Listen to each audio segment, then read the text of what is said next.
আমুন। আল্লাহ তাআলা কোরআনের মধ্যে ইরশাদ করেন, ওয়া ইযা কুরিআল কুরআন ফাসতামিউ লাহু ওয়া আনসিতু লাআল্লাকুম তুরহামুন। যখন নাকি পবিত্র কোরআনের তেলাওয়াত হয় তখন মুসলমানদের সব কাজকাম বন্ধ, সব কাজকাম বন্ধ হয়ে যাবে, হাঁটা চলা বন্ধ হয়ে যাবে, কথাবার্তা বন্ধ হয়ে যাবে, পেঁয়াজি বিক্রি করা বন্ধ, পেঁয়াজি কেনা বন্ধ, চটপটি খাওয়া বন্ধ, ফুচকা বানানো বন্ধ, পান চাবানো বন্ধ। তখন মুসলমানের দায়িত্ব হলো মাত্র দুইটা। কয়টা? কথা কয় না, কয়টা? আরো জোরে কোন কয়টা? ওয়া ইযা কুরিআল কুরআন, যখন কোরআন তেলাওয়াত হয় তখন মুসলমানের দায়িত্ব হলো মাত্র দুইটা। কয়টা? একটা হলো ওয়া আনসিতু, চুপ থাকতে হবে, নড়াচড়া করা যাবে না, ব্যবসা বাণিজ্য করা যাবে না, খাওয়া দাওয়া করা যাবে না, হাঁটা চলা করা যাবে না। ওয়া আনসিতু। দুই নাম্বার দায়িত্ব হলো ফাসতামিউ। সামিআ ইয়াসমাউ শব্দের অর্থ হলো শ্রবণ করা। ও বন্ধু, এই সামিআ ইয়াসমাউ শব্দ যখন বাপ চেঞ্জ হয়, আরবিতে গ্রামার অনুযায়ী আপনারা বুঝবেন না, আলেমুলা বুঝবে, আরবিতে বাপ চেঞ্জ হয়ে যখন নাকি সামিআর শুরুতে আলিফ আসে, আলিফ, ইস্তামিউ ব্যবহার হয়। ভাই রাগ করছেন নাকি? ভাই রাগ করছে আমার লাগে? ভাই কই যা? ভাই, হ্যাঁ ভাই কই যান? রাগ করছেন? নাম কি আপনার? আইবেন তো আবার? তাহলে নামটা কয়ে যান, 5 মিনিট পর আবার ঘোষণা দিব ভাই আইসিনি। না রাগ হইছেন? আসবেন তো ইনশাআল্লাহ। আল্লাহ তৌফিক দান করেন, বলেন আমিন। এমনি শ্রোতা কম, আবার চলে গেলে ঝামেলা না। আরে ভাই এমপি সাহেব আসতেছে, প্রধান বক্তা আসতেছে, কিছু মানুষ না পাইলে আর কার সামনে কথা বলবো? মনেন তো একটা মুসিবত হয়ে যাবে না। এই জন্য একটু বসেন, ইনশাআল্লাহ বসেন, সবাই আসেন। সামিআ ইয়াসমাউ শব্দের অর্থ হলো শ্রবণ করা।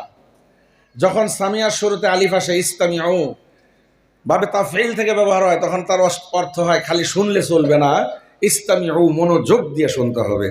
আল্লাহ বলছেন যখন কোরআন তেলাওয়াত হয় মুসলমানের দায়িত্ব কয়টা? বলেন না কয়টা? আমার দিকে তাকান, কথা বুঝতেছেন? মুসলমানের দায়িত্ব কয়টা? এক নাম্বার হলো চুপ থাকতে হবে। এই যুবক লাল ক্যাপ এদিকে, এই যুবক লাল ক্যাপ আমার দিকে। এক নাম্বার দায়িত্ব হলো চুপ থাকতে হবে। দুই নাম্বার দায়িত্ব কি? খালি শুনলে চলবে না, মনোযোগ দিয়ে শুনতে হবে। কথা বলেন ঠিক না বেঠিক? যদি শুনে, মনোযোগ দিয়ে শুনে, তাহলে লাভ কি? আল্লাহ বলছেন লাআল্লাকুম তুরহামুন। আল্লাহ আসমানে রহমতের ভান্ডার নিয়ে বসে আছে, বলেন সুবহানাল্লাহ। আল্লাহ তাআলা বলেন যখন পবিত্র কোরআনের তিলাওয়াত হয় তখন মুসলমান যদি দুই কাম করে, একটা হইলো চুপচাপ থাকে, কথাবার্তা না বলে, নড়াচড়া না করে। দুই নাম্বার কাম হইলো মনোযোগ দিয়ে কোরআন তেলাওয়াত শুনে। আমি আল্লাহ আসমানে রহমতের ভান্ডার হাতে বসা আছি, ওই বান্দাদের উপরে আমি রহমত ঢেলে দেব, বলেন সুবহানাল্লাহ। তাহলে এখানে আসলে রহমত নাজিল হবে কি হবে না? জোরে জোরে কোন। মাস শেষে যারা চলতে পারেন না দোস্ত, বরকতের কারণে পারেন না, আসেন, চলে আসেন। আজকে ব্যবসা অনেক করছেন, আজকের জন্য বাদ দিয়ে দেন, বাকি সময়টা এখানে আসেন, রহমত আর বরকত নিয়ে যান। দেখবেন আগামীর জিন্দেগি আপনার জন্য বরকতপূর্ণ হয়ে যাবে। কথা কোন ঠিক না বেঠিক? শাহজালাল ইয়ামিনী রহমাতুল্লাহ আলাইহি নদীর সামনে দাঁড়ায় রয়েছে, স্রোতের নদী, নৌকা নাই, লঞ্চ নাই, স্টিমার নাই, কিচ্ছু নাই।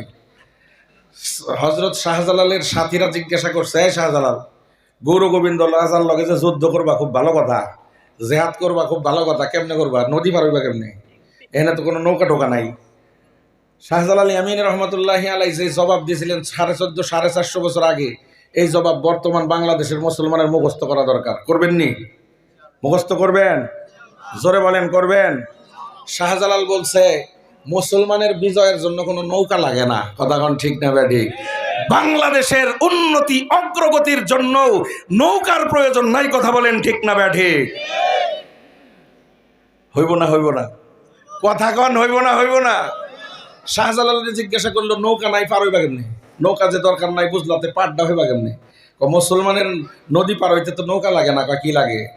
মুসলমানের নদী পার হইতে বুকের ভিতরে ইমান লাগে। আসেনি? এই যুবক আছে? কথা কন যুবক, আছে? শাহজালাল ইয়ামিনী রহমাতুল্লাহি আলাইহি মুসলমানের নৌকা, মুসলমানের নদী পার হইবার জন্য কোনো নৌকার প্রয়োজন নাই, ইমানের প্রয়োজন। আমার দোস্তরা, 359 জন মানুষ আমার সাথে তোমরা আছো। তোমাদের কাছে আমি জানতে চাই, তোমাদের ব্যাগের মধ্যে একটা করে জায়নামাজ আছে না নাই? শাহজালাল ইয়ামিনী রহমাতুল্লাহি আলাইহির দোস্ত বললেন, সবাই আমাদের প্রত্যেকের ব্যাগের মধ্যে জায়নামাজ আছে।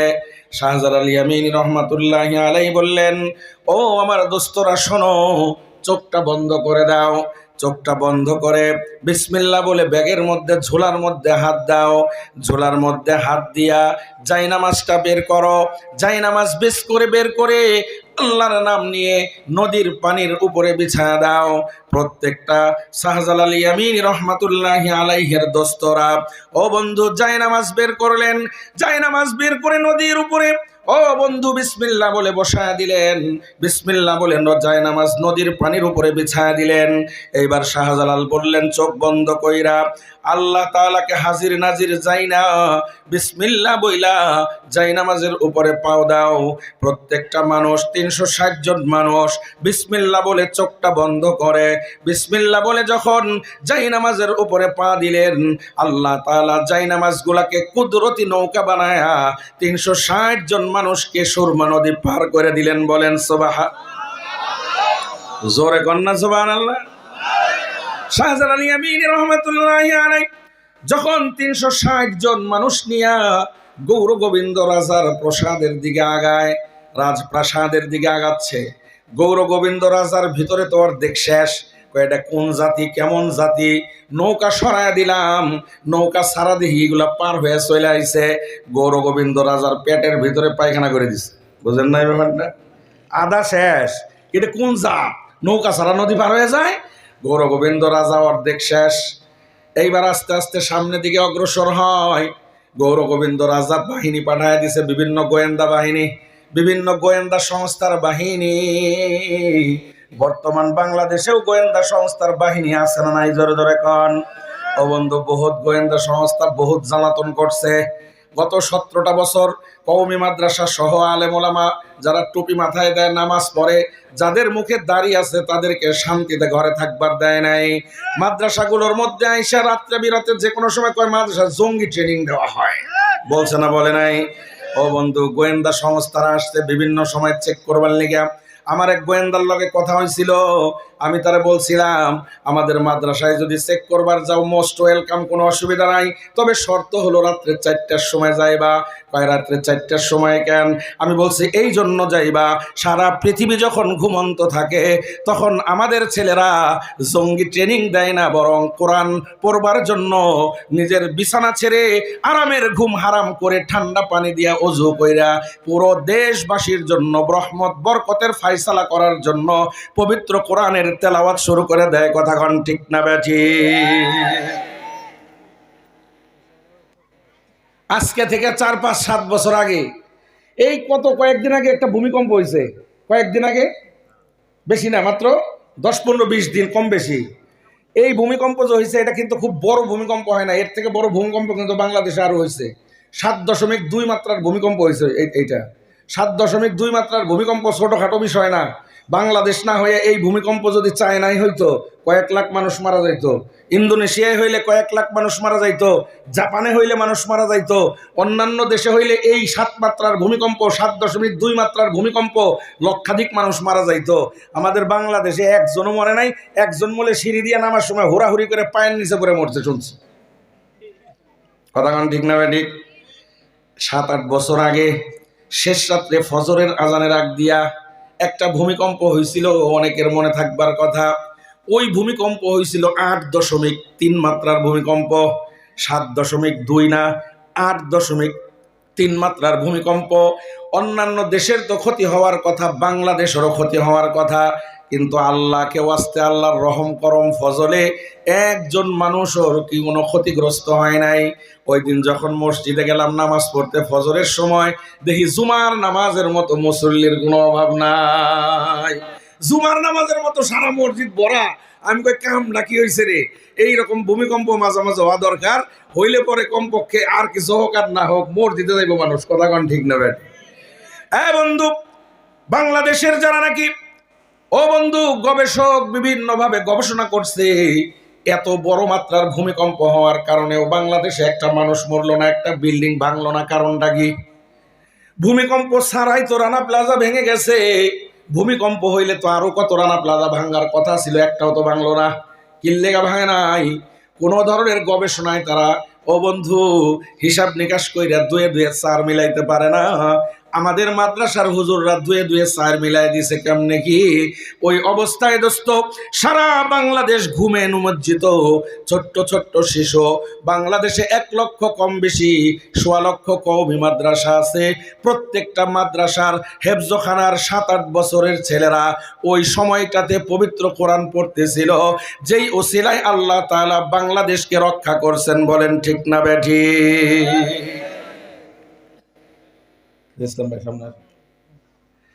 আল্লাহ রক্ষা করছেন। কে রক্ষা করছেন? মাদ্রাসার ওসিলায়, তালবে ইলমদের ওসিলায়, কোরআন পড়ার ওসিলায় রক্ষা হয়েছে না হয় নাই? জোরে জোরে কোন, জোরে কোন, হয়েছে না হয় নাই? তা আমি বলছিলাম, অনেক উলামায়ে কেরাম বলছে কওমি মাদ্রাসায় অস্ত্র আছে না কি আছে, চেকিং করবার লেগে গেলে দিনের বেলা আয়ো না মিয়া, আয়ো রাত্রে দেখবা সারা দেশ যখন ঘুমন্ত থাকে। তোমার বাসায়ও তো তোমার ছোট্ট সন্তান আছে, সকাল 8টার সময় স্কুলে যায়, তার ঘুম ভাঙে না। তুমি কত কাহিনী কইরা তারে ঘুম ভাঙায় স্কুলে দিয়ে আসো। তোমার বাচ্চার থেকে ছোট ছোট বাচ্চারা এই সাভার দারুল উলুম সহ মাদ্রাসাগুলোর মধ্যে রাত্র 4টার সময় উঠে আরামের বিছানাকে হারাম করে দিয়ে ঠান্ডা পানি দিয়ে ওযু করে পবিত্র কোরআনের তেলাওয়াত করার কারণে পুরো দেশ হেফাজত হয়। যাদের কারণে দেশ হেফাজত হয় তাদেরকে তোমরা জঙ্গি বানাইতে চাও। এই জন্যই আজকে তোমাদের জায়গা বাংলাদেশে হয় নাই। কথা বলেন ঠিক না বেটি? যেই যুগে যেই ফেরাউন আলেম ওলামাদের সাথে গাদ্দারি করেছে, আলেমদের সাথে যারা নাকি অসৌজন্যমূলক আচরণ করেছে, আলেমদেরকে যারা জুলুম নিপীড়ন করেছে, তাদের জায়গা দেশে হয় না। কথা বলেন ঠিক না ব্যাঠিক? এই বর্তমানেও যারা বাংলাদেশে পরবর্তীতে মসনদে আসবার জন্য দিবা স্বপ্ন দেখো, তোমরা যারা শখ পালন করতেছো, ভবিষ্যতে তোমরা বাংলাদেশের রাষ্ট্র ক্ষমতায় আসবা, আমরা বলি মোস্ট ওয়েলকাম, কোনো অসুবিধা নাই। তবে একটা কথা মনে রাখতে হবে, আসবা তোমরা ক্ষমতায়, বসবা তোমরা মসনদে, আলেমদের সাথে বেয়াদবি করবা না, মাদ্রাসা মসজিদের সাথে বেয়াদবি করবা না, নামাজিদের সাথে বেয়াদবি করবা না, মসজিদে জানেওয়ালাদের সাথে টিকা টিপ্পনি করবা না। আমরা আশাবাদী তোমাদের সময়কাল দীর্ঘ হবে। কথা বলেন ঠিক না ঠিক? আর যদি মাদ্রাসার সাথে, মসজিদের সাথে, উলামায়ে কেরামের সাথে, হাফেজে কোরআনের সাথে বেয়াদবি করো, অতীত থেকে শিক্ষা গ্রহণ করো। একজন ভাত রাঁধছিল, দুপুরে খাইতে পারে নাই, ভবিষ্যতে যদি আসো আর যদি মাদ্রাসা মসজিদের সাথে বেয়াদবি করো, রান্না করার সুযোগ দেওয়া হবে না। কথা বলেন ঠিক না বেঠে? রান্না করার সুযোগ পাইবা না। একজন তো রান্না করছে, খাইতে পারে নাই, তোরে রান্নারও দিম না যদি ইসলামের লগে দুশ্মনী করো। ঠিক না বেঠিক? এই বাংলাদেশের মানুষ সবাই আলেম না, বাংলাদেশের সব মানুষ হাফেজ না, কিন্তু বাংলাদেশের সব মুসলমান আলেম ওলামাদেরকে ভালোবাসে। কথা কন ঠিক না বেঠিক? এখনো পর্যন্ত বাংলাদেশ মিয়া পৃথিবীতে কোথায় দেখাইতে পারবেন মিয়া আপনি? একমাত্র জুমার নামাজের সময় বাংলাদেশের 3.5 লক্ষ মসজিদে 3.5 লক্ষ আলেমের সামনে, ও দোস্ত, প্রধানমন্ত্রী থেকে শুরু করে এসপি, ডিসি, যত বড় বড় পদের মালিক, ও বন্ধু, বেলা 12টা বাজলে আর কোনো কাম নাই, সব মসজিদে ঢুইকা আলেমের কথা শুনতে বসা যায়। কথা কন ঠিক না ব্যাটি? তাহলে ক্ষমতায় আপনারা আছেন ঠিক আছে, কিন্তু আলেমদেরকে আপনি মনে করেন না কিচ্ছু নাই। আলেমদের কথাই বাংলাদেশ চলে, আলেমদের কথাই বাংলাদেশের জনগণ ভবিষ্যতেও চলবে। কথা বলেন ঠিক না ব্যাটি? শাহজালাল ইয়ামিনী রহমাতুল্লাহি আলাইহি দোস্তরা জিজ্ঞাসা করলেন, গৌর গোবিন্দ রাজার সাথে যে যুদ্ধ করবার জন্য, জেহাদ করবার জন্য যাও, অস্ত্র আসেনি লগে? শাহজালাল ইয়ামিনী রহমাতুল্লাহ আলাইহি কয়, না, কোনো অস্ত্র নাই। তা কি দিয়ে জেহাদ করবা? এদিক দিয়ে গোয়েন্দা বাহিনী পাঠাইছে। শাহজালাল ইয়ামিনীর 360 জন দোস্তকে চেক করবার লেগে গোয়েন্দা বাহিনী আইছে। জোলার মধ্যে হাত দেয়, জোলার মধ্যে খুঁজে পাইছে একটা জায়নামাজ, তাও ভিজা। ওই যে একটু আগে বিছাইছিল, মনে আছে না? জায়নামাজ একটা কি পাইছে? ভিজা। আর একটা পাইছে মেসোয়াক, আর একটা পাইছে হাতে তসবি, আর একটা কি পাইছে? কথা কন, কি পাইছে? মাথায় পাইছে কি? পাগড়ি। আর কিচ্ছু নাই। কিন্তু তোমরা এইগুলো লইয়া গৌর গোবিন্দর লাগে কেমনে জেহাদ করবা?